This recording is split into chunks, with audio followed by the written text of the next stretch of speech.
You're crazy.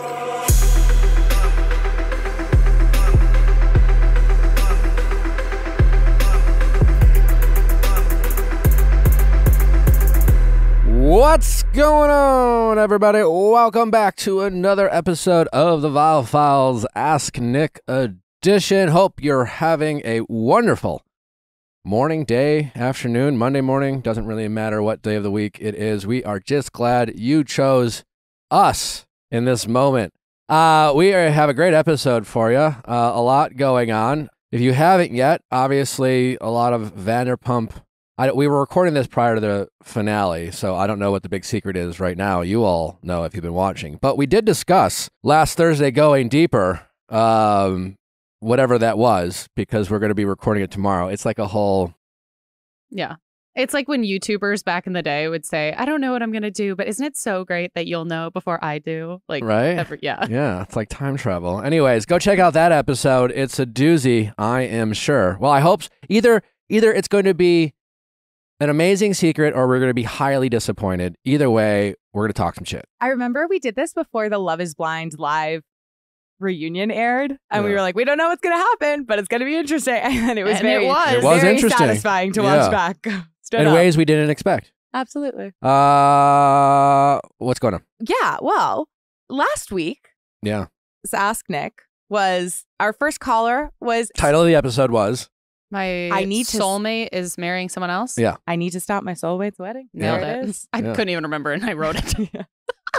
I know. I was like, it's punchy. Like, I don't know. It's efficient. That was Allie last week. I don't know. Couldn't be me.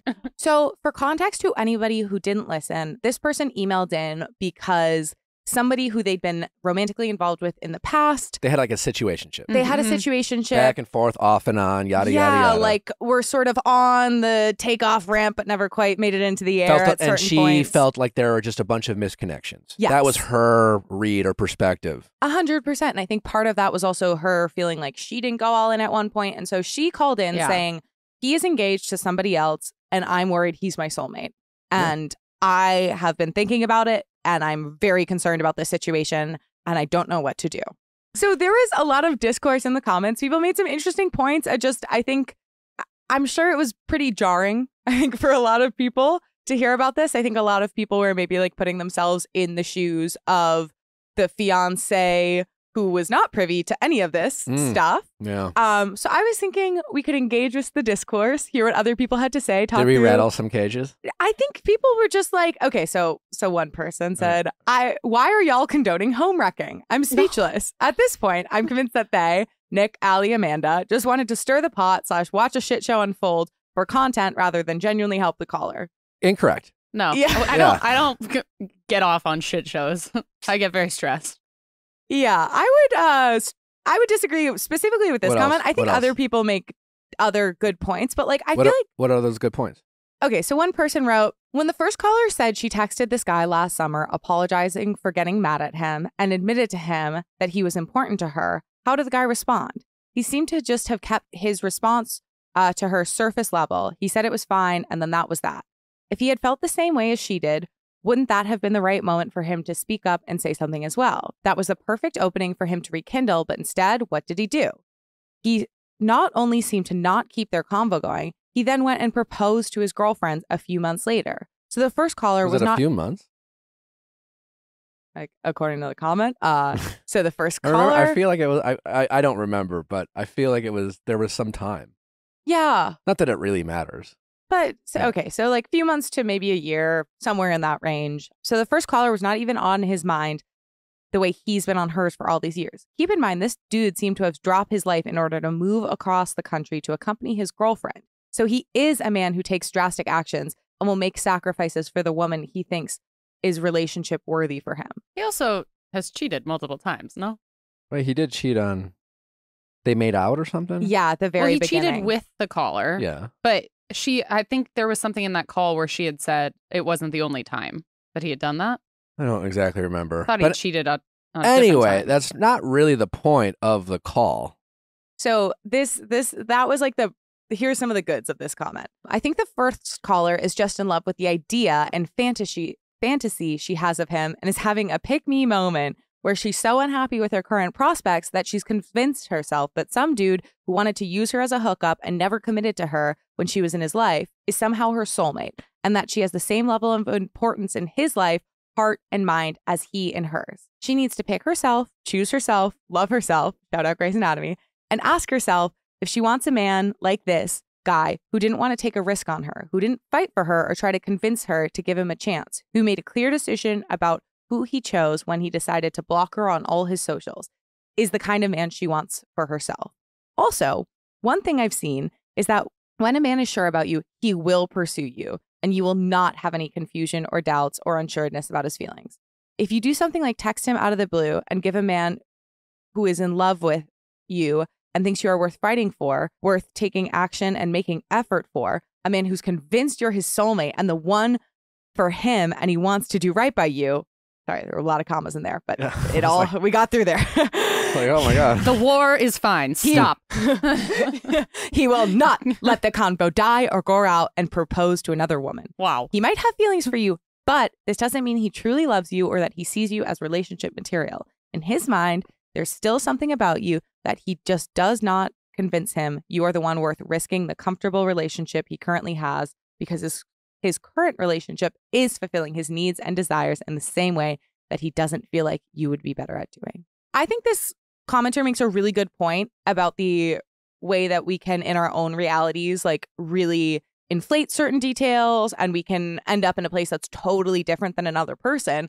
Where I would push back and kind of defend your advice is that I think this caller really needed closure. Like, I think she was obsessively thinking about this man, and I think in your approach in kind of advising her on what to do, I think it was very much geared at being like, what do you need to accept the reality? Like, how can we confront this reality? Because clearly you have one in your brain and we don't know what his is. Presumably it's a bit different given that he's engaged to someone else. But like, we need to like reckon these two things, and we need to get you an answer that is going to give you whatever kind of lack of ambiguity you need to definitively move on. For me, it was less of, oh yeah, he is your soulmate, but more so just that. Like, so that she knew she'd done every possible thing to say her piece.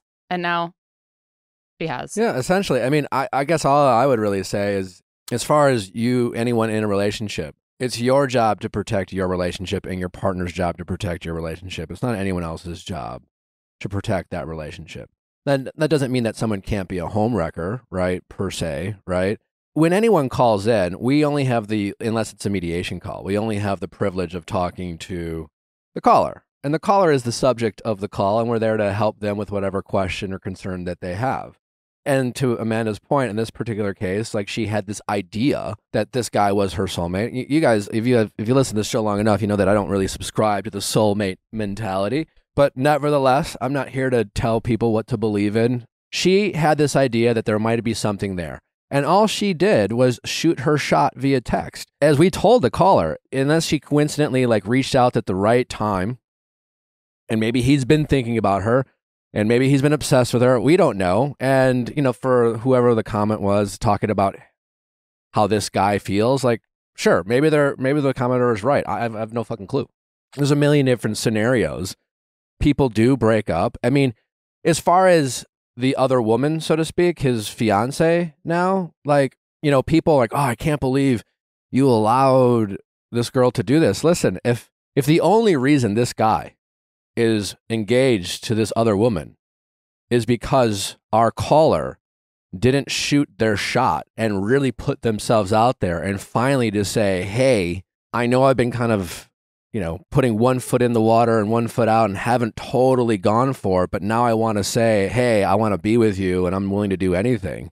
If that's the only reason they're together is because she didn't do that, then I don't think that caller in the long run wants to be with this guy. And so it's this guy's job to protect his engagement, that relationship. As we told the caller, the right thing for him to do is is to ignore her. Totally. To just dismiss her, you know, but it's her job to, you know, she had a feeling.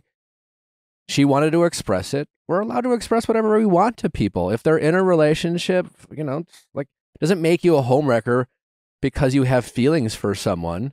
You know, Yeah, it'd it's be like one if you thing show if up she at his house in a trench coat and lingerie, Yeah, and are and like, you start come teeing- out to the bar Yeah, and like get him really fucked up, and then lean in and try. Well, that's Yeah. like fucked up on several and you're levels. flirting with him. Yes, if you do the thing where you're like, yeah, let's say a guy's married and in a relationship or engaged or whatever it is, they're just in a committed relationship, and yes, and or a woman if it's the other way around, and you are inappropriately flirting and going and being secretive and trying to get them to cheat on their partner. Yeah, or you try to strike up a friendship with the ulterior motives of seducing Yeah. them. Like, there's plenty of fucked up ways to go about this. But just putting yourself out there and being vulnerable and saying, hey, I know you're in a committed relationship. I know this is bad timing. This is how I feel about you. Do with it what you want.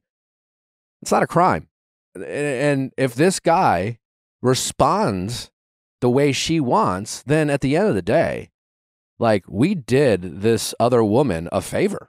She's, engaged to some. I'm really, we do have an update, by the way, which we will get to. Sorry, it's on Viall Files Plus. well, it's our very next update episode, which is a Vials Plus episode. Yeah, it's free to sign up, by the way. But yes, it's an update. It's exactly what you guys would. Well, it's a very clear update. We'll just say that. But yeah, I mean, listen. People call in and we're here to help the person who calls. And that was the goal, right? She was going to shoot her shot to either and personally, I didn't think she was going to get the answer she wanted, but you never know. And when I gave her the advice, to be honest, I didn't really think, she was going to get the answer you want. We have an update. We'll see if I'm right.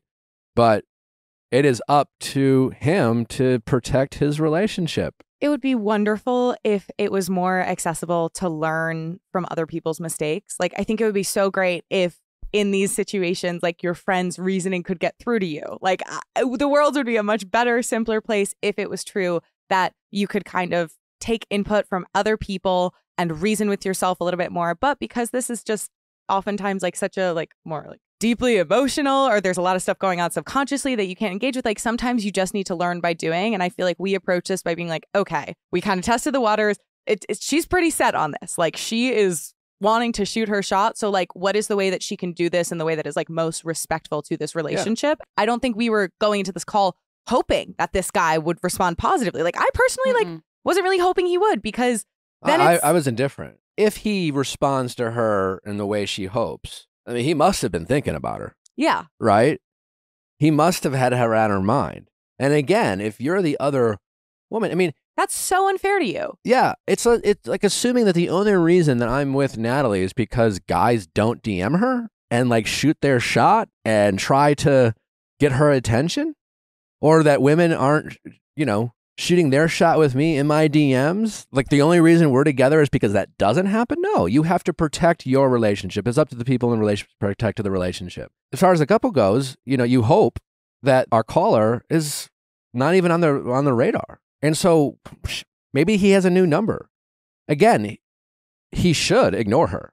He should not respond. And if this guy was a stand-up guy, he would go to his fiance and say, I just want you to know, this person reached out. Yeah. I haven't spoken with them. I have no feelings. I don't know why they feel this way. This is out of the blue. This is out of the blue. But because I want to be upfront with you, this happened, because I don't want to know. I want you to know that I don't hide shit like this from you, and that's his job. It's how does he going to handle, someone pursuing him? If you're going to be in a relationship, you have to trust your partner. You have to trust yourself to handle things. You have to handle, people stressing the relationship. You have to handle people not protecting or giving a shit about your relationship like you should protect and give a shit about your relationship. Yeah, it reminds me of like Brené Brown talking about parenting in one of her books, was like, you have to prepare the child for the path, not the path for the child. Or like, I think as parents, sometimes you want to protect. So you have to carry the two. My head's a pretzel.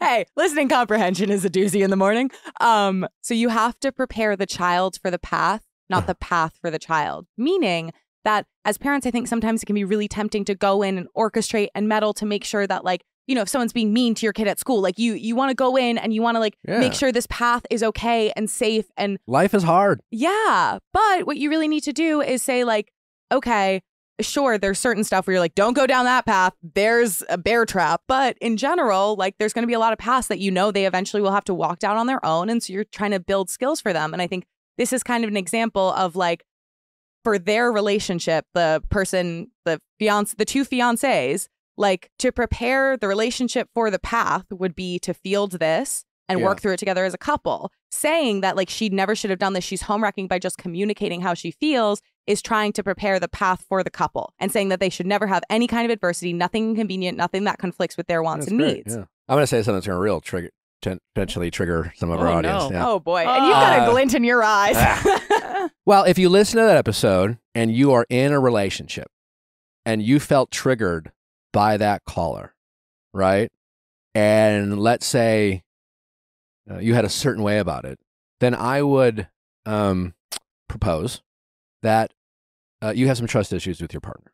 And I do too. So if that's you, please know that and it doesn't mean you don't love your partner. It just means it just means that you the idea that it's like the whole thing, if your partner does some fucked up shit, who are you more mad at? Are you mad at your partner, or are you mad about the other party, their accomplice, so to speak? It doesn't mean you don't have the right to be mad at them.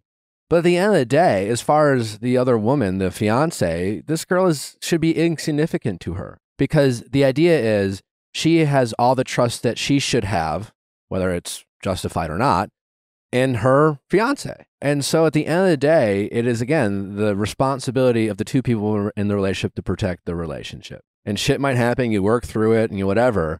But if you are, to Amanda's point, like so afraid for your partner to step out in the world and have other people pursue them or find them attractive or flirt with them or whatever, that's their job to enforce the boundaries of the relationship, not the other people who they come in contact as they go out into the world.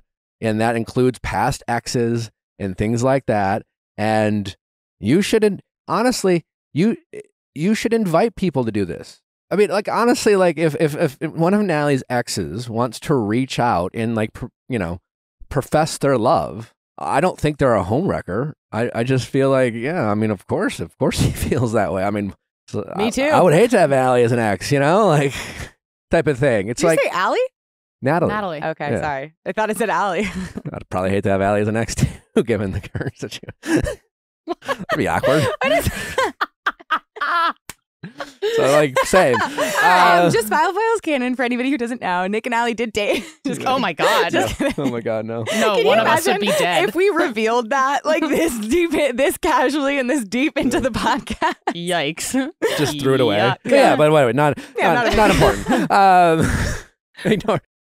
They literally have, in most wedding ceremonies, this whole like, speak now, forever hold your peace A mentality. beautiful Taylor Swift album. Yeah. I mean, so this is kind of a speak now, forever hold your peace. She is speaking now. She's going to get it off her chest. And, if nothing else, hopefully this will give her closure, to Amanda's point, to move on and accept that whatever fantasy she has in her head, if he rejects her or doesn't respond, but we do have an update. I'll just say that she will then, if he doesn't respond or if he rejects her, then she, in theory, should be able to just say, you know what, whatever I had built up in my head, you know what, he's happy, he must be content, he's not really my soulmate, I got the answer I needed. And yeah, for the comments, yeah, of course there's a chance that she's fantasizing this or playing things in your head or, seeing things a certain way, ignoring other facts. Of course that's possible. We all do that. But we have all probably been in situations where, the whole one who got away concept is rampant amongst dating and people like who are single and fantasizing about one person. Of course. But that doesn't make them bad people because they want to maybe see if there's anything there. And if someone leaves a relationship for someone who shoots their shot, then maybe that's on that person who left the relationship. It's not the people who feel like they've chickened out in the past and now they need to finally put themselves out there in a very vulnerable situation to express their feelings, regardless if their feelings are a bit misguided or based on a fantasy rather than reality. And I will say, I found this discussion so interesting. It's always so cool to hear when people push back and like challenge us and like to continue the conversation. So thank you to everybody who Let like it voices flow. their opinion and shares how they think and kind of contributes to the discourse. We love you very Oh. much. Yeah. And if you're someone who listens to this on, which most people I know do, especially the Ask Nick listens to this on audio only, we're reading comments from YouTube. So if we've pissed you off and you want to write a comment, Yeah. go to Come YouTube. on over to YouTube. Go Do to you want to YouTube. speak to the manager? Yeah, That's it's in not the YouTube. place for like the show comments. It's because You also get a free Kiki feed every episode, so you can Oh just my watch gosh. Kiki There walk you go. around. Yeah. Our gorgista Kiki Anyway. stuff. It's like doggy daycares. What else we got? So, speaking of discourse, another thing someone emailed in that I found fascinating and wanted to run by the rest of the team was, so this was in response to a while back, we had a conversation about days of the week, which one was the worst. It started with talking about Sunday scaries, and then evolved to talking about all of the atrocities each day can hold. But this is what this person said. Okay, so here's the thing about Tuesdays. Tuesdays are statistically the most dramatic day of the week. Dramatic. Based on what do they mean by dramatic? It doesn't have to be positive or negative necessarily, but start paying attention to things that happen to you on Tuesday, and you will notice that Tuesday is the day when things are happening. Just keep a Tuesday journal. It's mind-blowing. We have a breakup song of the week. Okay. It's In the Morrow by Brandy Carlisle. The person who submitted it said, I listen to this every single day after ending an 8-year relationship right before the pandemic and finding myself single and super all alone because of the restrictions. Oh, what a doozy of a situation. Can I just say, I'm sorry, that sounds lonely and tough. But the lyrics that really stood out to me are, oh God, I always get so nervous for the poetry reading section. Allie, would you like to read the lyrics? If I could see them. I feel like You got one person who's dyslexic, the other one's blind. together we are. Okay. The lyrics that really stand out to me are, we could see how many years could slip away in the cold, dark nights and the long, hard days. And nothing aches quite like goodbye. In the morrow, I'll be gone. I gave it everything I had the for so morrow, long. the Save your morrow. sorrow for your song. Don't we always find a way to carry on? That was great, Allie. Okay. I feel like you had a rhythmic confidence that Wow. I am always like, Yeah. Well, we have a fantastic episode for you today. Get ready to, I don't know, hopefully agree with us or disagree with, I don't know, but I hope you enjoy the stories. As always, don't forget to send in those questions at asknick@theviallfiles.com. Did I say come again? Yeah. Damn it. Keep it in. Keep it Asknick@theviallfiles.com. no, let it out. Just let it breathe. For all things Ask Nick, texting office hours, sweating the wedding, Ask Nick, mediation, always invite your mediation. We are still looking for that person who is able to get their situationship on a call.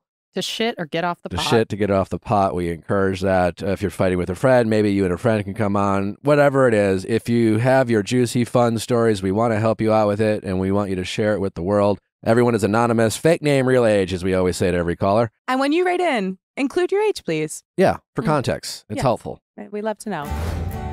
This episode is brought to you by BetterHelp. Therapy is important. Whoever you are, whatever your problems are, you could all benefit from just talking to someone, getting things off your chest, dealing with whatever trauma that you've experienced. Well, therapy can help you solve all those problems. And additionally, you might be stressed about work or money issues or relationship issues. It doesn't matter. BetterHelp is helping you connect with a mental health professional. So much about, getting therapy is just finding a therapist that you connect with, And BetterHelp is making that easy because they are working with more and more therapists every day, literally thousands of therapists they're signing up every day to work with. And so if you are looking for therapy, just go to BetterHelp.com. You take a quick assessment, tell them about what type of therapy you're looking for, what your issues you want to get off your chest. They will assign you with a therapist, and you can see if it's a fit. You could be talking to a therapist in as little as 48 hours. The other thing is with summer travel coming up, I know people's schedules can be all over the place. I think it's so nice how BetterHelp is entirely online, which makes it really convenient and flexible, whether you're looking to talk to someone on video chat or maybe you just want to do voice to voice. Voice to voice. Take care of your mental health. Your physical health is important. Make sure your mentals are working correctly because, man, it's so exhausting, truly exhausting to be, emotionally unwell. And maybe you're out there, maybe you find yourself reacting to every little thing. And maybe you can work out those issues because I think what therapy does for me, and I think for a lot of people, is listen, we all have feelings. We're all entitled to those feelings. But as adults, we have to learn how to process those feelings effectively and maturely so they don't impact us and the people around us negatively. And ultimately, I think that's what therapy can do for all of us. So find more balance in your life with BetterHelp. Visit betterhelp.com/VIALL today to get 10% off your first month. That's BetterHelp, HELP.com/VIALL. BetterHelp.com/VIALL. ZocDoc! Truly one of those things where I'm just like, how is this real? How is not everyone using this? It's free. It's amazing. It's perfect for all of you. I know so many young professionals listen to this show every day. People who have left the nest. They're out there. They're working. And they don't have a doctor. They don't know who their primary care physician is. Because why should they? You're young, you're ambitious, you're out there. You maybe should go see a doctor. Maybe if for no other reason than peace of mind. But then that's when the trouble starts. You don't know who to go see. And then maybe you get a referral from a friend. And you call them up. They're like, hey, sure, we can get you in. It's, we got availability 6 weeks from now. And you're like, what? And then you find out they don't take your insurance. And that's a whole mess. Well, what ZocDoc does is find doctors in your area that are patient reviewed, that take your insurance, and are available as early as 24 hours. You can go see a physician. Maybe it's a dentist, maybe it's a dermatologist, whatever your needs are. You can read the reviews, make sure that they are likable, that they're good at their job, that they have a great environment, a great space. They take your insurance. They can see you right away. ZocDoc is just make your life easier. That's all it really does. And it's free to use. With stuff like that, where it takes so much emotional energy to somehow just like get it done and do the adult thing. Anytime there's a roadblock, I would like stop and give up for another like 4 to 6 weeks until I like mustered up the courage to call back and then learn they didn't take my insurance. ZocDoc literally puts everything in the same place. It is so intuitive and helpful. Everyone should be using it. It is free. ZocDoc is the only free app that lets you find and book doctors who are patient reviewed, take your insurance, and are available when you need them, and treat almost every condition under the sun. Go to ZocDoc.com/VIALL and download the ZocDoc app for free. Then find and book a top-rated doctor today. Many are available within 24 hours. That's ZocDoc.com/VIALL. ZocDoc.com/VIALL. We have a great week lined up for you. Get excited. It's going to be wild, wacky, and fun. Let's get to our callers. Question time with Nick. Let's ask Nick your sexy questions. How's it going? I'm good. How are you doing? Good. What's your name? My name is Hannah, and I'm 26 years old. How can we help, Hannah? I am currently in a great, loving relationship, but lately I've been missing my old sex life with my ex. Ooh, tell me more. Yeah. So, my current partner, we've been together for a year and a half. We live together, and honestly, I love everything about our relationship. He's everything and more I could have asked for in a partner. But lately, I've been feeling for the past couple months like our sex life has been lacking, as in we don't have sex as much as I would like. And when we do have sex, it feels a little too short. Like it's not long enough for me to fully enjoy. Okay. And when you say not long enough, is that he is climaxing before your needs are met, and he is not going out of his way to make sure he's not climaxing before those needs are met? No, I wouldn't say that. So he does like to ensure that my needs are met, and they're met maybe 60% of the time, perhaps, but it's more so lacking the foreplay, and it feels like it goes from 0 to penetration really quickly. And I would like a little bit. I'd like to slow it down a bit more. But when you say he goes out of his way to make sure your needs are met, what do you mean? Because most women don't orgasm from penetrative sex. There's that. And regardless of what he thinks he is doing, he's clearly not doing what I've known you for about 30 seconds, and I already know that you want more foreplay in your relationship. And that's not hard to incorporate. I have brought it up to him before in a very gentle way. And so I guess I'm looking to have a further, more larger conversation with him, because I feel like when we had a conversation about it before, he was a little bit lax about it. Like, I don't think he actually took me seriously enough. Maybe if you try to tell him you miss fucking your ex. Don't do that. Yeah, I might avoid that. And so as far as, the ex goes, is it really about him? No, I wouldn't say it's about the person at all. I did say my ex for dramatic effect. Yeah. Simplistic reasons, but he's more of an ex-situationship. So we never had a full-on relationship, but we really did have a physical connection for about 2 years. So it's not necessarily about him as a person because I never had him as a partner, but in the bedroom when we had time together, it was great. Yeah, it was really great, and it just worked out really nicely, and I miss those aspects of the sex I was having then, and I want to be able to implement it in my relationship now. So how did you approach it the first time when you were focused on being gentle? Well, first I suggested that maybe we carve out more time for each other because the weeks kind of can come and go. And since we live together and we see each other a lot and the weekends seem to go by so quickly, it's hard to carve out time with each other. So I tried to approach it from that way. Like I want us to really think about slowing down and having just time for us in that way. And when I brought up foreplay, he said, I'll definitely do whatever you need me to do. But for him personally, he said he doesn't need a lot of foreplay. And then that doesn't matter as much to him. In the history of, man, like, no shit. Like, yeah. Duh. Congratulations, you're a dude. What, like... I just feel like that's the equivalent of you saying, hey, babe, it's my time of the month. I need you to go to the store and get me some more pads. And him going, I'm more of a tampon guy myself. Like, he doesn't get a say. Yeah, honestly, foreplay is not that much to ask for. It feels like it should kind of be the baseline. But it also tells me that he doesn't enjoy you enjoying yourself. Right. Yes. And that's actually an aspect that my ex was very assertive and confident and made me feel very confident in the bedroom. And I could tell that he got pleasure out of my pleasure. And it just made it very fun for both of us. I definitely think it's always like, maybe it's like something you should never do, but it's certainly a last resort. It's weird because you never want to like emasculate a guy or, compare him, or just in relationships, you don't want to, but he's asking for it. That's for sure. But have you communicated that? I think it would be fair to say, I don't feel like you get any enjoyment out of my enjoyment. Have you ever said that? I haven't said that specifically, no. I think that would be more than fair. Okay. I don't feel like you get enjoyment out of my enjoyment.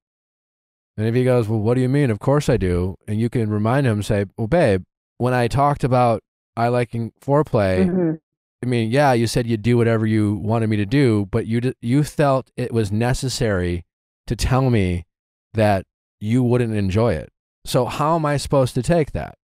Yeah, it doesn't really make me feel very desired. Maybe some guys are, some guys are assholes, but like, would a guy be like, you want to suck my dick? And if he was and if a girl was like, I just fucking hate, there's nothing disgusts me more than like just swallowing a cock. Maybe some guys wouldn't care, but like some guys might feel kind of shitty.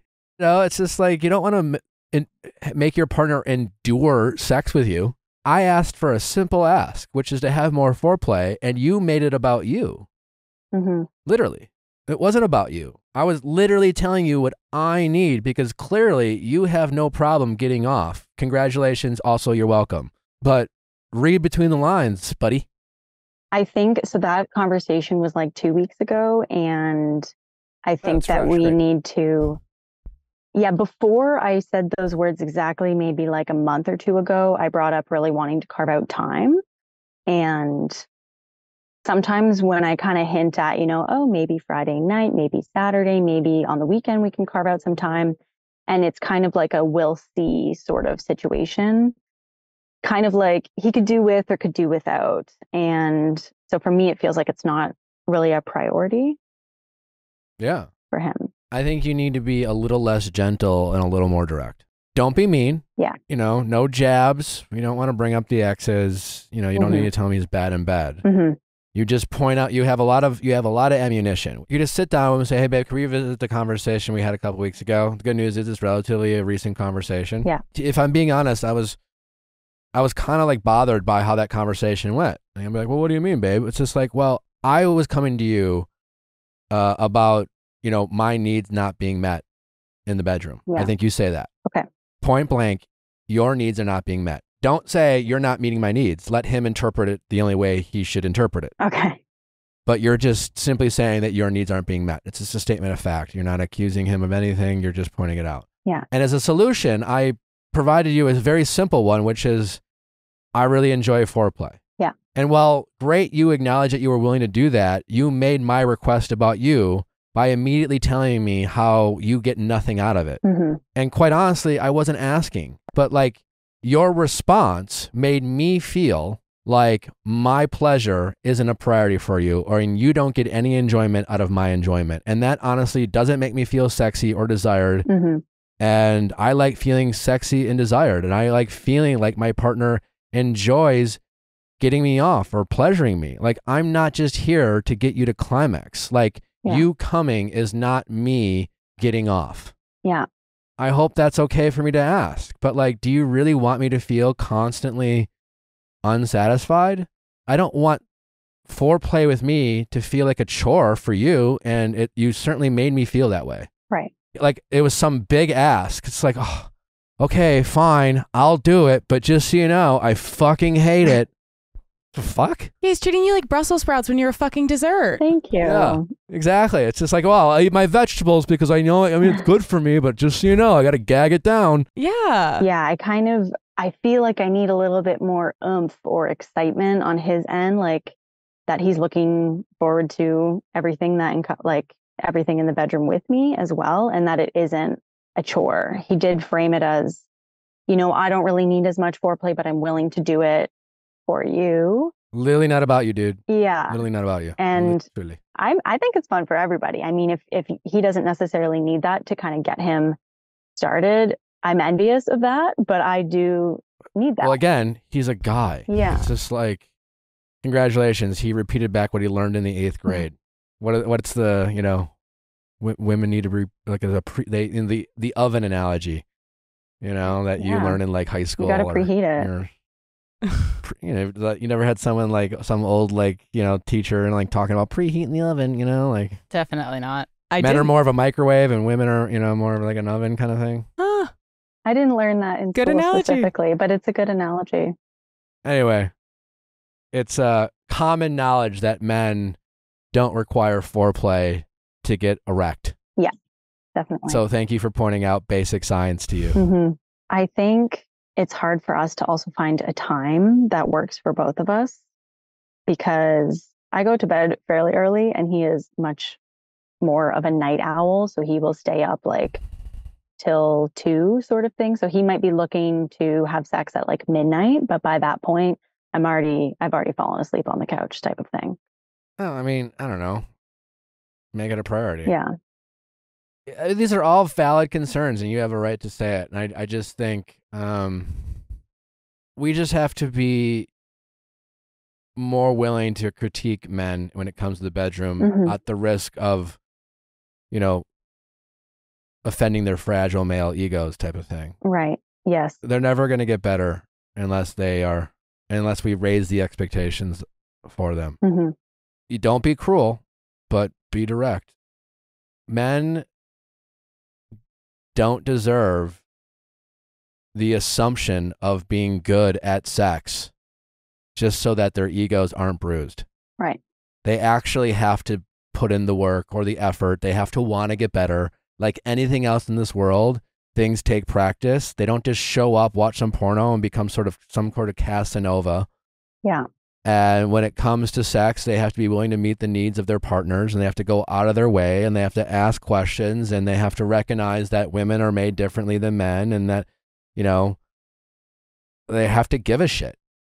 And I've just always believed that when it comes to being good in bed, or however you want to call it, at the end of the day, you simply just have to give a shit. The problem is not enough people do, especially men, because it is so easy for them to, and that is always the case because men can struggle with, being in their head and impotency and things like that. But they are less delicate when it comes to, revving up the engine, so to speak.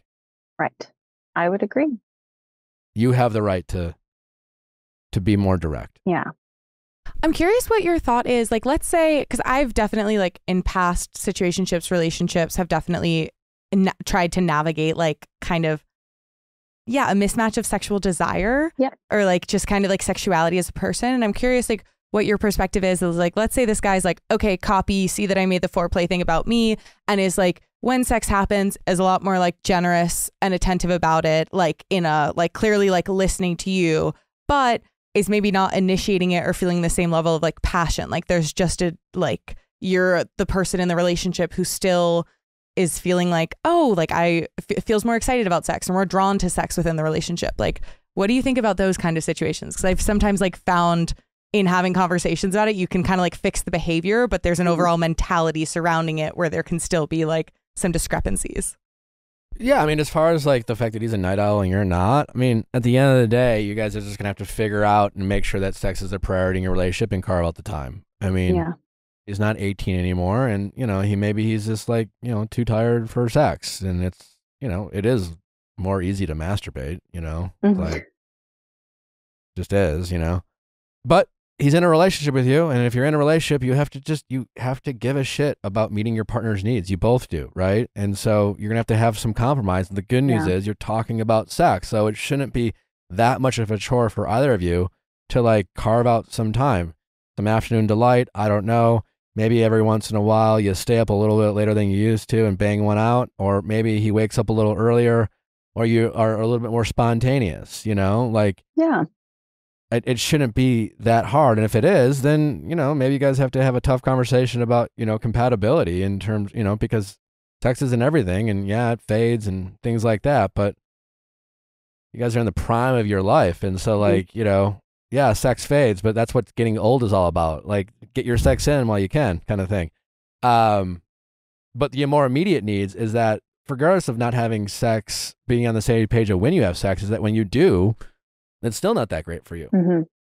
And it doesn't seem like all much of a priority for it to be. Yeah, I feel like the mention of passion, I feel like I definitely bring a little bit more of that to the bedroom because it is important to me, and I want it to be this very sensual, connected experience between the two of us. And from his end, I just don't feel that same kind of energy coming off of him as well. Also fair to say. I mean, again, as far as the situationship acts, it would be unfair to compare just because like so much of a situationship is sexual and it's elevated because you're not meeting each other's emotional needs and you really only meet up to have sex. So there's like passion built into this whole thing. And part of being in a relationship is to have that comfort and that peace of mind that you don't constantly have to like worry about having sex and chase sex. It's, you know, but like, you also have to work to keep, you know, you have to make an investment to keep things spicy, to keep things passionate. Like, passion doesn't just stick around for no reason. Couples have to go out of their way and try new things and try to connect and try to bring romance and passion to the relationship. It doesn't just always magically happen. So I wouldn't necessarily freak out that it's not happening. You just have to, communicate, and you have to see if he gives a shit. Definitely. And then if he says, babe, I don't know, it's just like, I'm just not a sexy guy, you know, I'm satisfied and I honestly don't feel like making more of an effort. Well, then you're going to have to assess whether this is really your guy. Right. I feel hopeful that he will be reflective of this conversation that I will bring forth to him, as long as I'm direct, as you said. So I'm hopeful that he will understand where I'm coming from and take me a little bit more seriously. Yeah. Best case scenario, he's just another dumb guy who had a really stupid response to you bringing that up. Right. And he wouldn't be the first or the last guy to say something stupid. Fair enough. But you have the right to acknowledge the stupidity. Don't call him stupid. No. Yeah. But yeah. Okay. And in terms of like living together and seeing each other very often, and like you said, with the situationship, it's, you don't see each other as much, so there's like a build up and you're excited to see them and all those sorts of things. How do you keep that same passion and excitement when you are so close with your partner and you live with them and you see them all the time? Well, if it doesn't come naturally, you talk about it. You know, throw in some lingerie, mirrors, photographs, nudes, sexy talk, you know. Talk about each other's fantasies. role play. You know, they all work. Okay. They're not for everyone, but some of them are for some people. You know, you just watch porn together. I don't know. There's a bunch of different things that, you know, and focus on being connected. Like I've said in a couple of, you know, there's make love without having sex, caress each other's skin, you know, Right. again, but just you could, it's okay to say, babe, I want more passion. I want more romance and I want more passion. And I'd love to work with you together and finding ways we can do that. Mhm. What are some of your fantasies? I'd love to meet some. Is it okay for me to share some of mine with yours? Do you like lingerie? I'd love to get you some, you know? Mhm. Would you like to buy me some lingerie, or would you like me to go buy myself some lingerie for you? Right. Maybe you send him a nude, you know, and like surprise him with one. Or maybe you guys like go on a double date and, you know, he's just like, tells you to go to the bathroom and send him a nude under the table, or I don't know, like something kinky, or, Mhm. you know, kiki. Something geeky. Something, but you know, so like, yeah, you have to communicate about this stuff and you have to talk openly about it, Yeah. and you have to be willing to meet each other's needs. Yeah, I definitely think I love all of those ideas. And those are things that we haven't explored or tried yet. So I feel like Yeah. talking about it, and from that aspect, trying to have fun with it too, you know? Yeah, keep it kinky and keep it fun and try Yeah. some of those things out. I would love to do that. Yeah, you just need to communicate and talk about it with a little bit more. And when he responds in the way that you find disappointing, it's okay for you to acknowledge that. Be like, well, I kind of hated that answer. Right. And just encourage him. Be like, well, no, it seems like you're not even like willing to talk with me about it. Mhm. You know, like, this is a priority for me. Is it not a priority for you? I hope so. Yeah. Yeah, I hope so. I'd like him to be more present as well, as I've mentioned before, when we are actually in the bedroom. I'm hopeful that it'll go well. We just have to actually sit down and have that conversation. Yeah. I mean, listen, it's normal for a guy to get defensive and like whatever, but at the end of the day, he should be mature enough to acknowledge that, like, yeah, I haven't been doing these things. These are all easy fixes Mhm. on his part, minimal effort on his part. You know, you're not asking for the Mhm. world. Just for a little bit know. more. Well, thank you. All right. Well, keep us posted. I will, for sure. All right. Thank take you care. so much. All right. Bye. Bye-bye. Babbel. With Babbel, you only need 10 minutes to complete a lesson so you can start having real-life conversation in as little as 3 weeks, people. Maybe you're traveling this summer. You know, maybe you got a trip lined up to Mexico or Europe or Asia. Who knows where you're going, but if they don't speak your native language, do yourself a favor. Download Babbel today. Super helpful, especially if you travel a bunch of key phrases and words to help you check into your hotel, find restaurants, find the hot discoteca in the area, whatever it is. And honestly, I'm telling you, as someone who used Babbel when they went to Europe and went into Paris, treat them like you're visiting their country, not the other way around. So when you walk in and you say bonjour and you throw a little French at them, it's all about the effort, as we all often say. And if you're someone who actually wants to learn a new language, you want to become fluent. Maybe you took that Spanish or German class in high school or college, you got pretty good at it, and then you just lost it. And maybe you want to get it back. Well, Babbel is helping people do that. Other language apps use AI for their lessons plans, but Babbel lessons were created by over 150 language experts and voiced by real native speakers, not computers. And what's great about that is they help with pronunciation to make sure you don't have a really crappy accent. They also have live tutors. I have done a live Babbel class. Literally was talking to a guy face to face. I asked him questions. We went over pronunciations, things like that. They also, on the Babbel app, they have podcasts, games, videos, stories, and even live classes. Plus, they have a 20-day money-back guarantee. With Babbel, you can choose up to 14 different languages like Italian, Spanish, German, and so much more. Start your new language learning journey today with Babbel. Right now, get up to 55% off your subscription when you go to babbel.com/VIALL. That's babbel.com/VIALL. BABBEL.com/VIALL for up to 55% off your subscription. Babbel, language for life. Need a break from reality?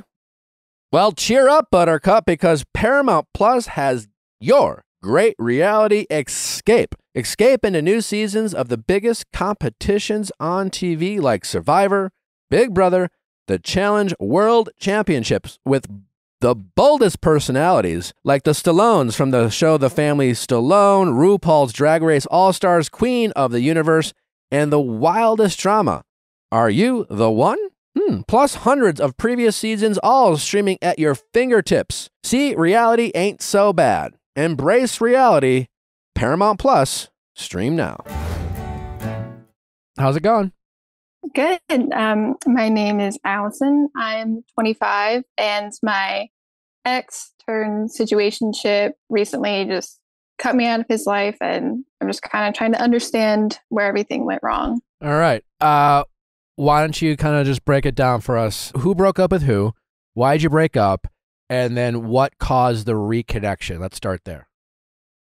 So I technically broke up with him. He had come. Why do you say technically? Because so basically he came home with me for Christmas, and okay. I had found out, because we were having like some issues, but we were still very much together. And then I found out behind my back, he was talking to other grad students and was planning to move out and didn't tell me that. So I found out that he had done that, and he was like, oh, I haven't decided anything yet. I don't know if I'm going to move out. I don't know if I still want to be together. And then I was like, well, I'll decide that. I don't want to be with you. So basically how it went. Okay, good for you. Yeah. And then, well, how did he work himself back into your life? So I was in a very vulnerable position because we had a close friend group in the department. It's a very small department. And that kind of fell apart in the fall. So he was like the only person I had to talk to. And he went home for the rest of winter break. We didn't really talk. He came back, and we both decided, like, we want to work on it. We want to stay friends. And if I had like other friends, I probably wouldn't have done that, or would have been less likely to. But because he was like the one person I had in this like city, I didn't have any other friends. I was like, he's still important to me. Like, let's try and work on it. Let's stay friends. So we put a lot of work into kind of getting over the past, becoming friends again. And then, when you say we put a lot of work into getting over the past, what do you mean? There was definitely like a lot of pain. I felt very betrayed that he was kind of planning, move out behind my back, got other people involved that we had to be close to, in grad school. They're in the department. I had to see them. I didn't agree to them knowing details about my relationship, and just like, fighting and everything and struggles in the relationship. Like, we talked a lot about that and tried to like heal those things so that we could have a healthy friendship. But I'm hearing that at the end of the day, while I'm sure there were feelings and I'm sure you cared about him, it was the best of a bad situation in a sense. You basically relied on the comfortability and rapport that you had with him while dating with him to help you navigate this other vulnerable position where you felt like you were kind of lonely and without friends, and he just happened to be there as a support system. Yeah. It was kind of like a necessary, it served a purpose. Mm-hmm. You used each other. And I'm not trying to say the word, like, I'm not trying to mean that in a bad way. And by your own acknowledgement, looking back, objectively with the situation, you kind of alluded or said that, like, if you had other options, you might have taken those other options, but you didn't. So he, worked. And I'm guessing that rather than feeling like you're just using him or that you're stuck with this kind of one bad option, it was probably easier to convince yourself that maybe this was a relationship that could be fixed. Yeah, I definitely have a hard time letting go. And I'm kind of pro stay friends with exes because I'm like, you build a connection with them. They obviously were important. So I've always tried to stay friends with an ex unless it like ended terribly and I don't want them in my life. But I mean, doesn't this kind of end terribly? Yeah. What's your definition of ending terribly? Like, I guess if he had like cheated on me, like I don't know. It was like right at the end where it was like that lie really turned everything upside down. Because until then, it was just like your typical relationship problems. I mean, again, cheating, you know, I guess everyone might have different definitions, but like he certainly betrayed your trust. Yeah. And when it comes to cheating, at the end of the day, more than anything, it's a violation it's a betrayal of trust. So he might not have put his dick in anyone, but do you really feel like that feeling would have been much worse? I mean, I can't imagine like planning a life with someone or having one expectation only to find out that they're going behind your back and, you know, talking with other people and considering leaving you and then catching him in that act. I mean, that must have been a terrible fucking feeling to feel. Yeah. And, you know, while he technically may not have cheated on you, I can't imagine finding out he fucked someone else only to be like, oh, I'm so sorry, babe. Like, would have been any worse. I don't know. I mean, up for debate, but I think I think it's fair to say that it's possible that the feelings were similarly bad. Yeah, it definitely having to like, because we're essentially colleagues, you know, like we have to see each other in class, we work together. So it's like, well, if I have to face not only these other people in the department who already kind of turned their back on me, and he kind of took advantage of that and made them hate me even more because he like. So was he the catalyst for these other people turning their back on you? No, our friend group fell apart in the fall, and it wasn't like final or anything. It was like, you know, we had a falling out and they just were like taking a breather. But him going to them behind my back and talking about our relationship, you know, whether it was conscious or not, but like he knew that they already had some negative opinions of me. So it wasn't easy to turn them against me even more. Sure. Yeah. That's a shitty feeling. Yeah. And he should have known better. Yeah, especially again, because these people are like, we work with them. Like he could have gone to outside people for support because he has that. He didn't have to tell them, but he lied even more because when he got back from like when we were with my family and everything, I didn't know that they were waiting outside and he was like going to stay somewhere else for the night. And they thought that I was stopping him from moving out because he was planning on moving out that night. And I didn't know that. So they like kind of ambushed me and they're like, why aren't you letting him leave? And I'm like, I didn't even know he was moving out, but like they just already were shaped on. That's how you found out? Yeah. Well, I knew he was possibly planning to like the end of the month. He told me the 31st, but this was the 28th. And they were like, he told us to help him move out tonight. And like, that's how I found out. And so you reconnected. Then did you guys get romantically involved again? Yeah. So we got back to a really good place. And like, obviously there was a lot of pain involved, but I was trying to move past it because I did care about him a lot. And I'm the one who brought up that I still had feelings. And I thought that like a lot of our issues in the relationship were kind of outside factors, or I at least felt like that at the time. So he kind of thought about it and he was like, yeah, I still have feelings for you too. I want to try something again, but I want it to be casual. I'm not really sure how he was using that word because we were still agreeing to be exclusive, but I think he didn't want to have to be held to the same obligation he would be if he were fully my boyfriend. And what did you say to that? I understood. I was like, yeah, like, you know, let's take it slow, kind of like baby steps. I made it clear that I didn't want us seeking out other people to date. I was like, I'm not interested in that. And he's like, oh, it's the last thing on my mind kind of thing. But like, he wasn't being very responsive or as like available to me as I would have liked. But yeah. I couldn't fully hold him accountable because it's like, oh, well, I'm not your boyfriend. So if he doesn't text me back for 6 hours, I can't really get mad. You can get however you want. But do you feel like if you're going to get back together with someone, especially if you were very much justified for your reasons to leave, do you think those two people should put in more effort or less effort than they did when they were first in the relationship?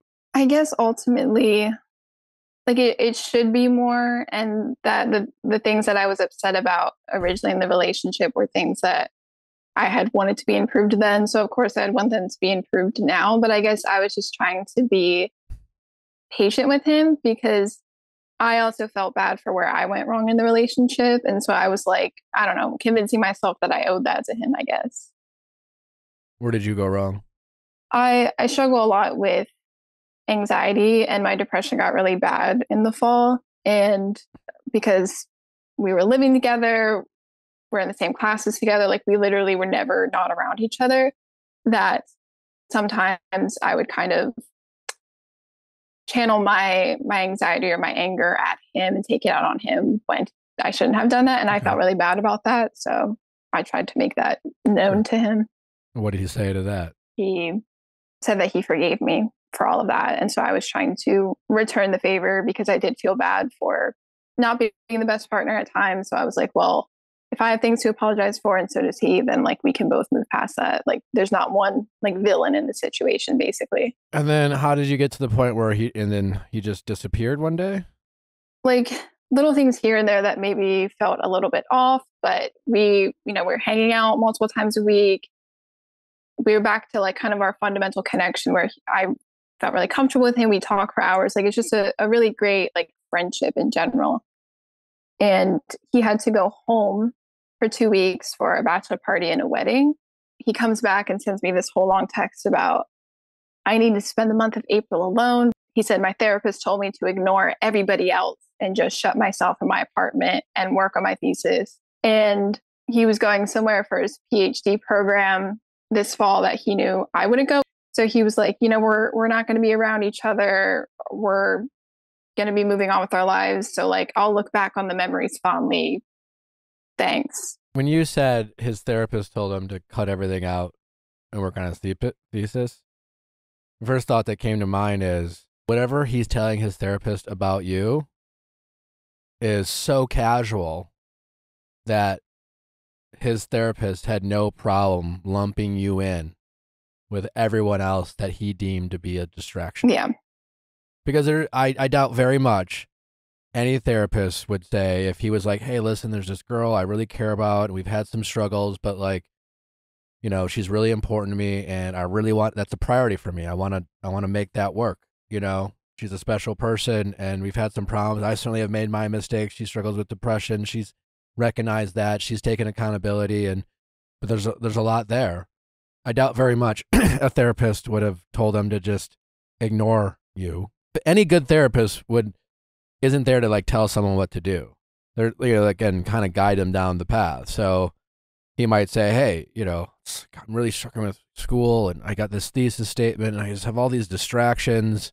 Therapist be like, well, what do you really prioritize? Like, well, I really care about school. This is really important to me. It's like, there's anything else, that got going on? He's like, well, and everything else, honestly, is I got this girl I'm dealing with, and honestly, it's just a lot of this, and they got this friend situation, and he probably positioned it as a way where, according to the therapist, he was like, I don't know, this all sounds messy, but what you do know what you want to do is finish school. So focus on that and let everything else settle.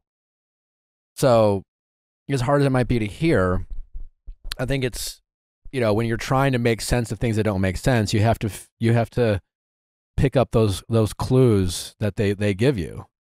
And for him to say that, I think we have to, you have to acknowledge what that means. He's probably telling his therapist. Yeah. Which is not positioning you as someone that's a big priority to him. Mm-hmm. Which is, it's also kind of evident based on what he's saying. And, also the part of him being like, well, you admitted you have feelings and I got feelings too, but also I want to take it slow. It was like a reluctant agreement to give it another shot on his part. And listen, I think, as you've heard me say, if you listen to the show, when a relationship ends, it always ends for a reason. Like, very few people break up unnecessarily. I mean, yeah, like some people, might quit too soon, but there's still a reason why they felt in that moment that this relationship wasn't for them. Their needs weren't being met. They realized they couldn't prioritize it the way they should, or they weren't, whatever the reason, but there was a reason. Yeah. And so for people who want to get back together and make it work, it takes even more work. If you're not willing to say, oh, if we're going to do this, we have to make sure that each of us wants to make the other person a priority. And we have to carve out time to have conversations around what didn't work and how things are going to be different going forward. Because to simply just acknowledge, hey, I still have feelings for you, all you're really kind of saying is, well, I haven't fully processed the loss of our breakup. Yeah. It doesn't necessarily mean we should be together. Because, when you lose something special to you, even if it was toxic or unhealthy or you felt betrayed, feelings don't immediately go away. And often when we break up with someone, those feelings are heightened because we're losing it. And so then we glorify it and things like that. And so to say you still have feelings, I think we misinterpret that often as a reason to fight for something rather than just acknowledge maybe we just haven't fully processed that feeling or that loss that we felt. Yeah, I think it was really hard for me to try and understand if it was us that was the problem or other things, because at the time when we started dating, I was in a situation where I was still living with my ex. He moved in to get me out of that situation, and we moved in together way too soon. So in my head, I'm like, that was a mistake. I think that's what the problem was rather than the relationship itself. So that's why I was like, hey, I think we should give it another try, because I don't really feel like it was our fault that things went so badly, because it was just all these other circumstances that set up the perfect storm, I guess. And there might be some truth to that, but it doesn't take away from the fact if you are going to give it another shot, you still have to both mutually be wanting to really make it a priority to work on things, because even if moving in too quickly was a catalyst for a lot of conflict that you guys experienced, you still weren't able to work through that conflict in a productive way that allowed you both to stay connected or to keep the love and the passion going. You could argue that moving in together just brought conflict quicker than it otherwise would have, because all relationships eventually face some conflict. And then you found out sooner rather than later that you two aren't exactly good at conflict resolution as a couple.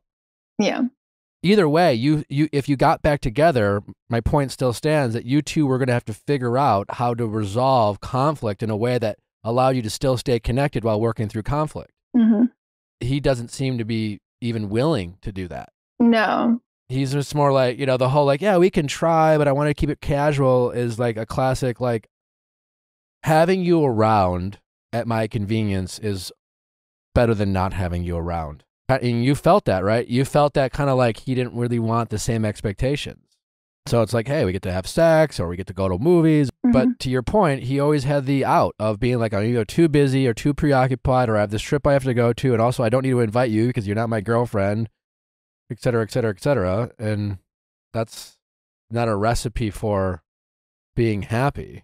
I just wonder what the point of getting involved again was, because I definitely am learning now that he lied a lot more than I kind of realized. The moving out thing, it was okay, that was a big lie. But he, saying I need to spend the month of April alone because I need to focus on this. But the one person who he went behind my back to talk to, who she's not in the department, she's in undergrad, that was kind of a part of our friend group, but he still maintained a friendship with her. And when I went to class the one day after he had cut me off, she was there and they were sitting together and giggling, and she's not even in the class. And it's he knew throwing that in my face would hurt.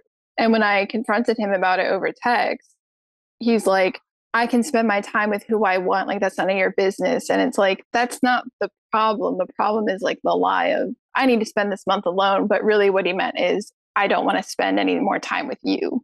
Correct. Yeah. So you don't trust him. You don't think he's emotionally mature. Nope. Or willing to have tough conversations. When he feels awkward or unsure of how to communicate something or afraid he's going to hurt your feelings, he chooses to stretch to the truth or just flat out lie. I guess I just want to challenge you, instead of feeling confused as to why he decides to do what he decides to do, I think you kind of have an answer, which is, I don't know, maybe he's just not capable of being the partner that I need and deserve. Hmm. And that's why he's doing what he's doing, because he's a bit of a liar, or he's immature, or, or he, lacks character, or he's selfish. All of those sounds like they might apply. But that's your answer.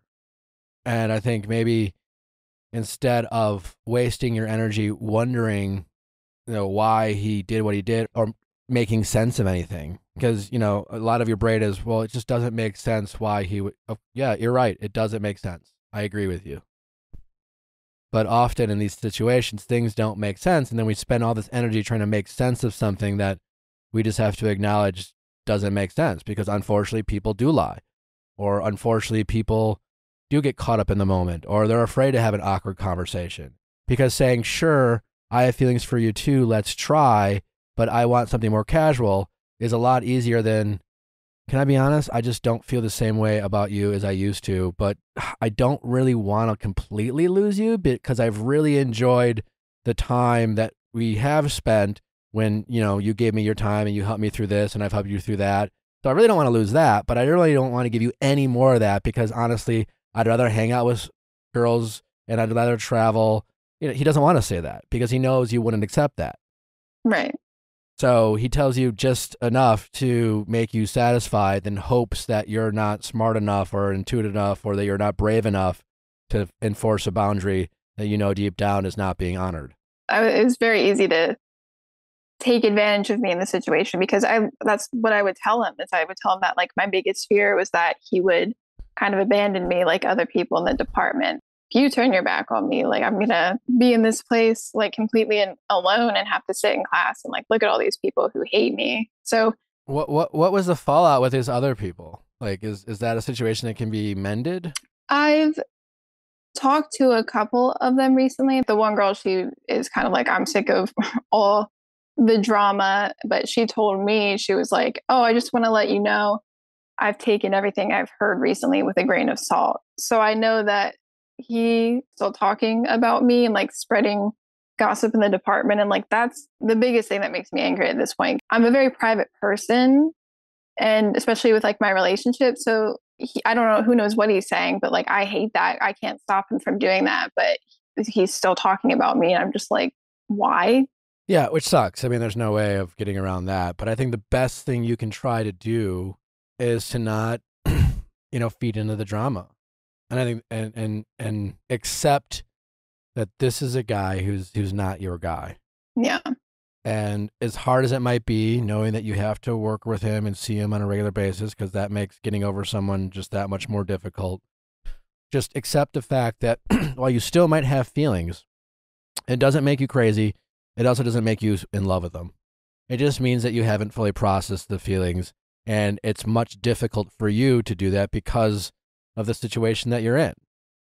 But you can acknowledge that to yourself, all while not giving it too much credit. You can still simultaneously say, well, I still have feelings for the guy because whatever, I invested a lot, and my heart is my heart, but I know he's not right for me. I know that this relationship has impacted my school. It has impacted other relationship. I have gotten caught up in drama that's, given me a bad reputation, or, despite being a private person, it's allowed people to make assumptions and judgments of me that I'm just like this drama-filled person who's constantly projecting her relationship life into the classroom, or whatever they're fucking saying. I don't know. But I think the more you can just buckle down and focus on school and ignore him, and if he tries to reach out, just politely say, hey, listen, I've accepted that we're not right for each other, and I would just appreciate if you could just respect my space, and, we can be amicable.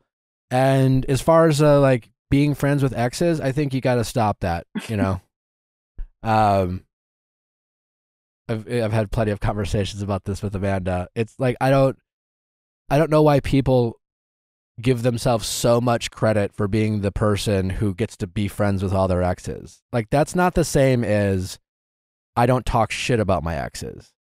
You know? Like, no, you don't want to be a person who's just like every ex they have, they're just constantly talking shit about. But like, you don't have to be that person, and you also don't have to be besties with them. Like there's no medal, you know, as I often say in a lot of different topics, there's no medals awarded. No one cares. It doesn't make you a better person. It doesn't make you more emotionally mature. It makes you, I don't know. It's a little egotistical, honestly. You know, like we're not made to become platonic friends with our ex-romantic partners. It's just not, we're not programmed for that. To provide another explanation that is still a condemnation of the practice that I do engage in, like, I think something my therapist said that really resonated was she was like, I think you're kind of using this as a means of trying to like forego a goodbye. And like, it's like, oh Sure. yeah, there's a goodbye to this relationship, but like, it doesn't have to be a full goodbye. Like I can retain like some of the things that I genuinely love about this person and that don't feel like they're exclusive to romantic connections. And I can like honor the fact that this has been a significant person for me and like continue to have them in my life and feel like this thing I built might look different, but it's still there. And I think kind of framing it as like foregoing a goodbye helps me be really honest about where my motives lie, because I think there's a million reasons to do it. It can be an ego thing. Like, sure, it feels. It's not exclusively ego, but it is a little ego of priding yourself and being the person who can be friends with their exes. But yeah, I think there's a lot more truth than what Amanda just said. That at the end of the day, it's more like not really wanting to say goodbye. It's still having access to the person that you haven't totally let go of the hope, because even though a relationship doesn't work out, you know, it's people aren't, you know, all good or all bad, you know, like you can realize a relationship's not for you and be like, you know, I'm really going to fucking miss their jokes, or I'm really going to miss the sex, or I'm really going to miss their company, or they were so good at listening when I was having problems with other people. Like, it's not like you just decide that you hate everything about them. You know, leaving a relationship is sometimes realizing that, like, at the end of the day, as good as it is, I know deep down I deserve better. I know deep down that my emotional needs aren't being met. I spend more time being frustrated and confused rather than happy and content. And despite the moments where, even though I'm frustrated and confused, where we have, you know, in a 7-day period, we have 2 great days and 5 bad ones. Well, you're going to miss those 2 great days a week. That doesn't mean they should be in your life, you know? And I think it's just getting better at accepting that and then protecting yourself going forward to figure out how to protect your mental health, especially given your situation. Because sometimes we work with these people, or we have mutual friends, or, you know, we're stuck living with them for a period of time, or maybe they live in our apartment building, or whatever it is. Like, sometimes it's not as easy as just having a clean, you know, breakup. Yeah, that's what hurts me more in this situation. More than losing the relationship is losing the friendship, because like we did have such a good bond, and like we're graduating, and I know that we're both going to different PhD programs. So for me, it was like, it's hard not to take it personally, because it's like, why not just like end on good terms, that we don't need to talk every day. But like, to me, the relationship meant enough that like, I would still like him to be in my life in some capacity. And then, so for me on my side, I'm like, why is it easy? Like, why don't you care about me enough to want me in your life even a little bit, when that's what he said all the time. So I know I shouldn't take it personally. And I hear that a lot. Like, my therapist is like, it's not about you, but like, that's where my mind goes. I'm like, oh, what's wrong with me? Like, yeah, I want it. It's understandable, but it is, I think, a bit, you know, it's more your ego leading rather than what's really right for you. It's more common than not, but the idea that we evaluate the meaning of a relationship by people's ability to like retain some sort of relationship after it ended is kind of silly, you know? And clearly you're an intelligent person. You're on your way to get your PhD and probably something really impressive. But like, as a logical, analytical person, that doesn't add up. You know what I'm saying? Like, it was meaningful because you had a relationship and you decided to end it for whatever reason. It meant something then. It doesn't, like, if I were to sit there and stress about making sure that all my exes still like burn some sort of flame for me so that I could feel like I didn't waste my time investing, you know, in some cases years with them, because if they don't, it doesn't mean anything. I mean, holy shit, I would like, that'd be exhausting. It means something because hopefully you learn something from this. You're going to have some memories, both good and bad. Your good memories you'll be able to cherish, and you'll be able to learn something from that, something that you want to bring into a future relationship. Your bad memories will certainly be reminders of things that you don't want to bring into your next relationship, you know? And so the meaning behind these relationships is hopefully what you learn from it. You know, every relationship that ends serves a purpose for a next relationship, hopefully. You know, and that's the value. That's the meaning behind that going forward. I mean, the sentimentalness of it is like, who gives a shit, you know? And the further you get away from these relationships, the less you care about what it means. But it's so fresh right now, right? And it's raw. And so it totally makes sense why right now it's important to you for it to mean something, because you don't want to feel like it was all a waste. But it meaning something isn't what makes it not a waste. It's your ability to learn something from this experience. And if you don't learn something, then potentially it's a waste. If you're so stubborn that you're not going to reflect about what you can change or what you want to grow or things like that, that you just get into another relationship and made the same mistakes and, you know, go about the same way, well, maybe that was a waste, because, you know, what was the point of all that if you didn't learn something from it? I do think I learned a lot, but it's definitely that letting go part that's really difficult for me, because I'm always trying to salvage the connection of like, oh, if we connect with people in life, like, why not maintain that or, you know, cherish that? Because it is hard for me to connect with people. So other people, even if it's not a commentary on me and like me not being enough, I guess part of me is jealous of the ability to just cut ties, because like I've never been able to do that. Yeah. I mean, and again, something to continue to work with your therapist, but, you know, the feeling of not being enough is a very common one. You know, I often work with that feeling when it comes to me and my therapist, but, if it is hard for you to connect with people, stop wasting so much energy on trying to connect with people you know aren't good for you. As I've heard I'm sure you've heard me say, like, your energy is not infinite, it's finite. And so this energy you're investing in him is energy you could be investing in school or other people, you know, making friends. And like, just because, you know, maybe you're more introverted or analytical, or you feel like you could be awkward around people socially, there's a lot of us. That's okay. You're not going to be the most popular person at a party. Neither am I. You know, but you can still connect with people, and that does take more energy for you. So protect that energy that you have, and look, you know, whether it's friendships or romantic relationships, you know, make sure that you are investing in things that have a chance to blossom rather than things that you know are already dead. Right now, you're watering a plant that's totally dead. And you're kind of stubbornly refusing to accept that no amount of water or sunshine is going to bring this dead plant back to life. And you want to see it as more like as a wilting plant rather than a dead plant. But start watering other plants. Yeah, in my head, I definitely was like subconsciously, well, I'd rather hold on to this, because the idea of having to start over again is like exhausting and terrifying, and I don't want to have to do it, but that's life. Something that's been really helping me is being like, I don't have to like it to do it. Because I think so often I try to intellectualize and get to a place where I feel better and I feel okay about actions. And I'm like, I'll work through this in my brain and then I'll be able to act accordingly. And sometimes it can be really like empowering and surprising if you're just like, I fucking hate this and I'm still doing it. And just having that mindset and going through it, like seeing how far I can get myself has definitely surprised me. So you might like try that for yourself. Yeah, definitely. Like I'm going to be moving to a new big city and starting a PhD program. So I know I'm like, this is perfect. It's a fresh start. But then it's like, I'm not going to know anybody. I have to start from scratch again. So like, it is terrifying, but I know that it's best case scenario that I'm getting out of here soon and getting away from this area. This how old are 25. you?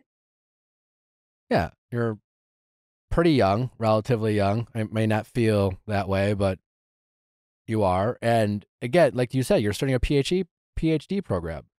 So you've made choices in your life that, by kind of almost definition, like some of the other things people start sooner in life, like settling down, marriage, kids, whatever. I don't know, whatever, you know, if you want any of that. But regardless, you know, you're investing in yourself professionally. Mm-hmm. And that takes a lot of time. So don't waste time stressing out about some of these other things that, you know, are probably going to be a lot easier when you don't have the stresses of school and a PhD and things like that. And even if you were to stay, you know, dating this guy or make friends with some of these people that you've lost touch with, like you're going to you're going to have to say goodbye to him most likely anyways, because like you said, you're moving. Yeah. So instead of thinking that starting over is something that you're forced to do, rather, why don't you just see it as like part of the plan? And right now you're just allowing yourself to get caught up in unnecessary drama because you're having a hard time accepting that this relationship isn't right for you. Yeah. Because all the signs are pointing to that, right? And you know that. Yeah, I want to move on, but to look back at my time here and feel like a lot of it's tainted, it sucks. Like, obviously a lot about the situation sucks, and I have to really shift my perspective to try and see like the future and going forward as opportunity and like potential, rather than being upset about how my time here went. Listen, I'm a big believer in that all experiences end up being relatively good unless, we die. But the thing about good experiences, we're able to enjoy them immediately because they're good. And we're like, feels good. And I want to embrace this and enjoy it and appreciate it right now. When it comes to experiences that feel bad in the moment, well, the shitty part is not only do they feel bad and we got to deal with however they're making us feel bad, but, well, I strongly believe they're going to be eventually a good memory. Mm-hmm. That takes time to fully appreciate it, And right now, you're just focused on the fact that, like, I didn't make a lot of friends. I had this kind of toxic relationship, and I'm going to kind of leave this thing with nothing but a master's degree. Well, you came here for a master's degree. You're going to leave with a master's degree. So I would suggest that maybe you met all the necessary goals. And the other stuff, well, maybe it didn't go the exact way you want. I'm willing to bet in a few years, you're going to look back and think of that period as very formative and very beneficial and in a place where you learned a lot, especially if you were willing to see it that way, as opposed to stubbornly seeing it as a failure because it certain relationships didn't work out. Right. So try to be a little bit more patient with kind of having perspective on situations. Yeah, I'm definitely very impatient, but I have hope for the future. I just need to get there and see it a little bit more. That's good. Well, hope for the future is great. Hope for the present, not so much. All right. Well, hopefully this was helpful. Congratulations on school. Try not to beat yourself up so much. Try not to find meaning in things when you already have the answers, and be willing to be patient to see bad experiences as positive ones in the future. I definitely appreciate talking to you guys. It was very helpful. All right. Well, good luck in school. And please, we'd love an update in a few months of how things are progressing and how you utilize this information, whether it was helpful or hurtful. Well, we're always here for an update. Yeah, of course. Thank you. All right. Take care. How's it going? It's good. What's your name? My name is Emma, and I am 20. Okay. How can we help, Emma? So I'm considering ending a friendship because my best friend is now dating a guy that I was once talking to, amongst many other things. How long have you been friends with Probably 15 years, like my entire life that I can remember. Your whole life? Wow. Okay.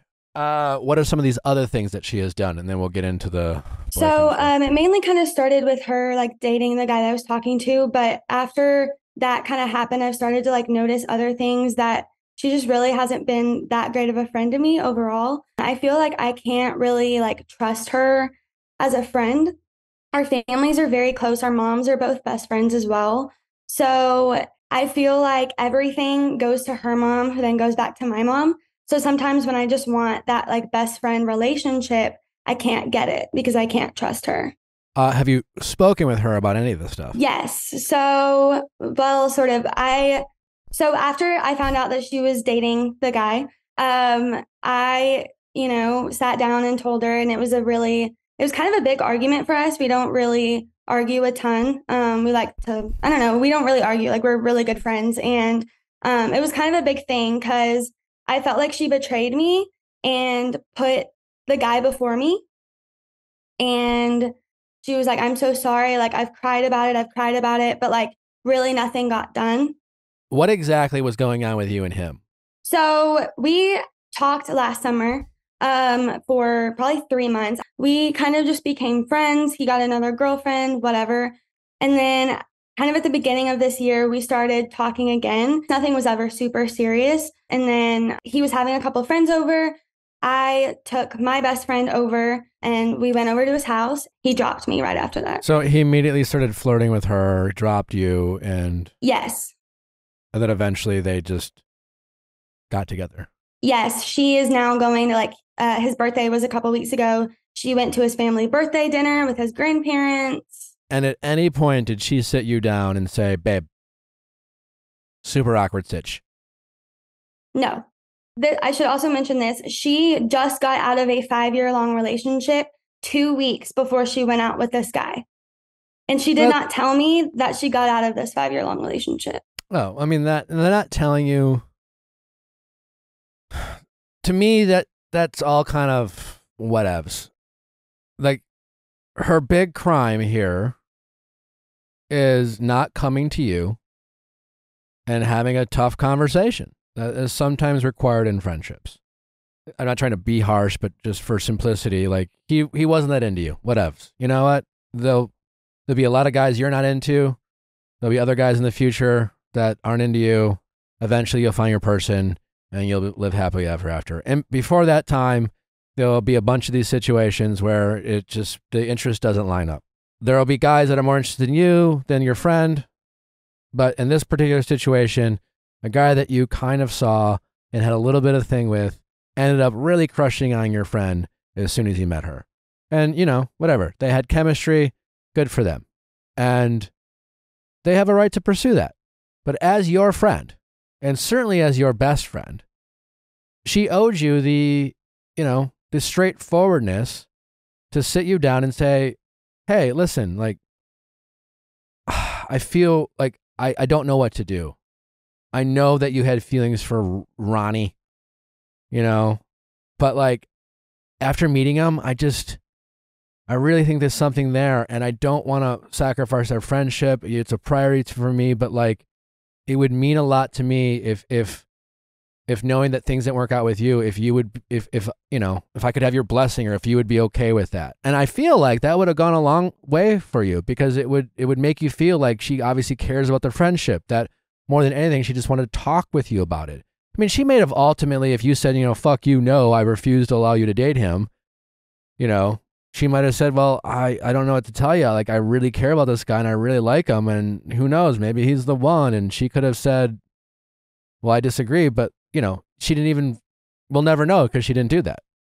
The fact that she had a 5-year relationship in only 2 weeks, listen, yeah, you might be like, oh, well, she's just, you're trying to dismiss the connection by saying that.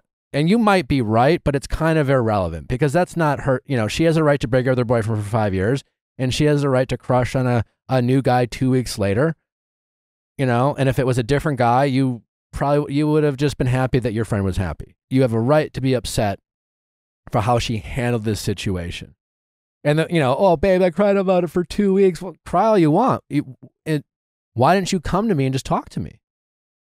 She showed a lack of respect, you don't trust her. And also, like, have you said to her, hey, I know our moms are close, but like, as my friend, if I want to talk to my mom, I'll talk to my mom. But I want to be able to trust you things because quite honestly, there's things I want to talk with you about that I don't want our moms to know.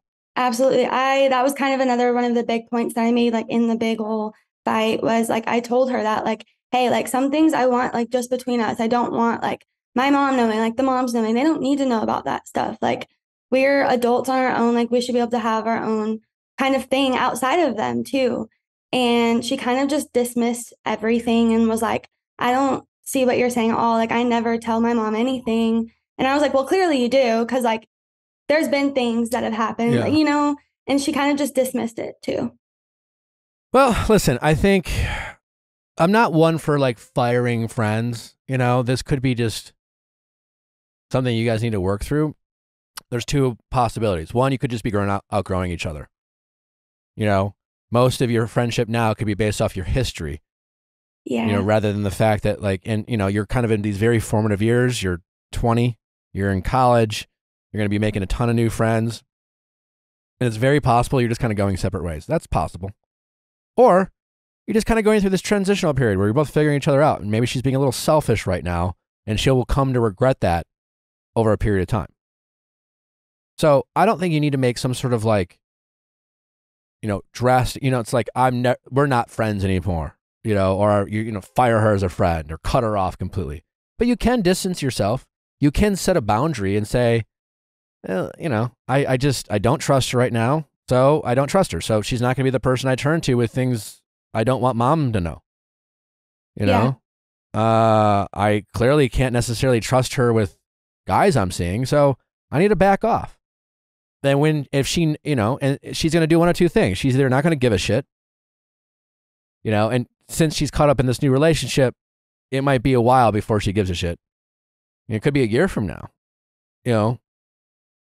but eventually she could come back and with her tail between her legs and just be like, I miss my friend. And you could say, or why don't we hang out anymore? And be like, well, to be honest, like I tried to talk to you about my feelings and you just kind of made me feel like you ultimately dismissed them. You either denied or, just said you didn't know what I was talking about, or all I ever wanted with you and Matt or whatever his name is for you to just come to me first and just like prioritize our friendship and just give me the heads up that it's something you wanted to pursue.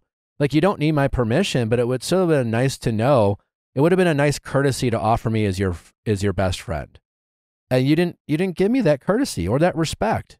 And I just want friends who respect me. I want friends who want to include me when they make new friends. And like, quite honestly, as much as I love you, you weren't doing any of that. And you started making me feel really bad about myself. And I want friends who make me feel good about myself.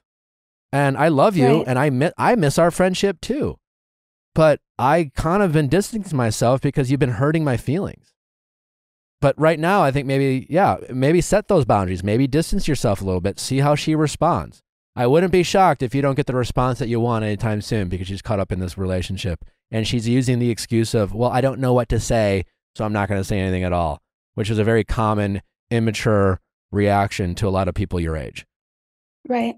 Like I do go to therapy and I've talked about this with my therapist a lot. One of the things is like she hasn't really like distanced herself. Like she still has been like, hey, so-and-so and I are like going to get ice cream. Do you want to come with us? You distance yourself.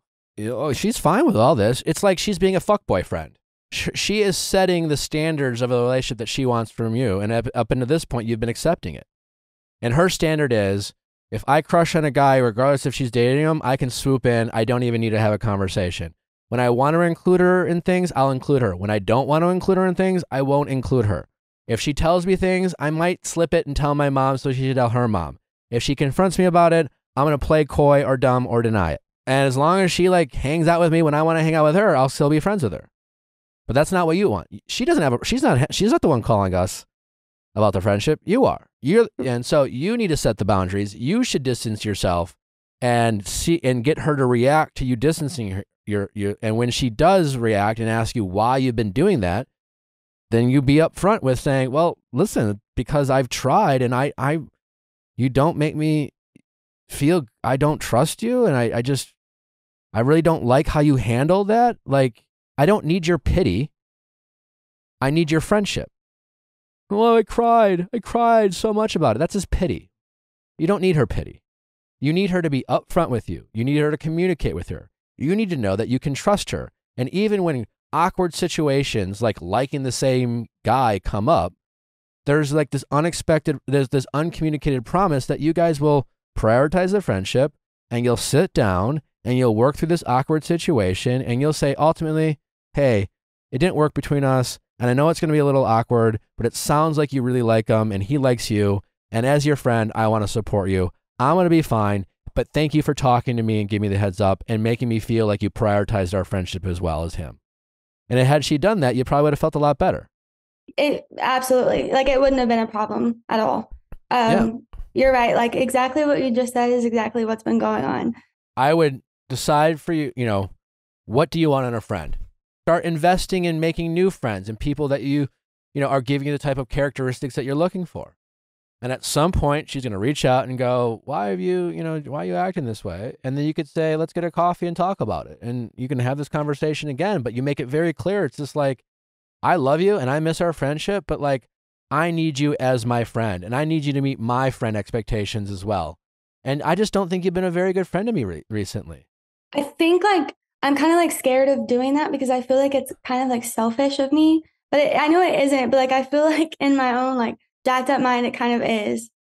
I mean, selfishness is kind of it's tricky because like if two people have opposing desires, it both feels selfish to the other person, kind of thing. In a romantic relationship, there can always be this understanding that, hey, we always have to compromise type of thing. When it comes to friendships, so many friendships, like are just that, friendships, because it's so, we love the same things, and we've never faced a situation where it's like, oh wait, you want what? Well, I don't want that at all. Well, how do we compromise? And your expectation of her just like being upfront and talking with you about it and not having to find out, and her kind of awkwardly just not tell you things, wasn't right. You weren't asking her not to date him. You were just asking her to be upfront. And I just want friends, even if there's an awkward situation, just be upfront with me. Give me a chance to handle a tough situation the right way. You didn't even give me a chance. You just assumed that I was going to act a certain way and then decided not to tell me and use your assumption as an excuse not to communicate with me. That's exactly it. Like you said, we are in like that transition period, and I think we need that. I think it's going to come down to that eventually. Yeah, one or two things are going to happen. Either it's going to grow apart, or you're going to have this kind of come to Jesus conversation, and you're going to reset expectations and figure out how to meet each other's expectations and move forward and grow from it. Absolutely. Thank you so much. All right. That was so helpful. Truly. Thank you. Our pleasure. Give us an update when you have one, and we look forward to finding out what that is. Absolutely. Thank you guys so much. All right. Take care. Great talking with you. Bye. Yeah. Exactly. Well, thank you. All right. Well, keep us posted. I will, for sure. All right. Thank take you care. so much. All right. Bye-bye. Thanks for listening, guys. Hope you enjoyed this show. Don't forget to send in those questions at asknick@theviallfiles.com. For all things Ask Nick, texting office hours, sweating the wedding, mediation, and more. We'll see you back tomorrow. Crazy. Bye.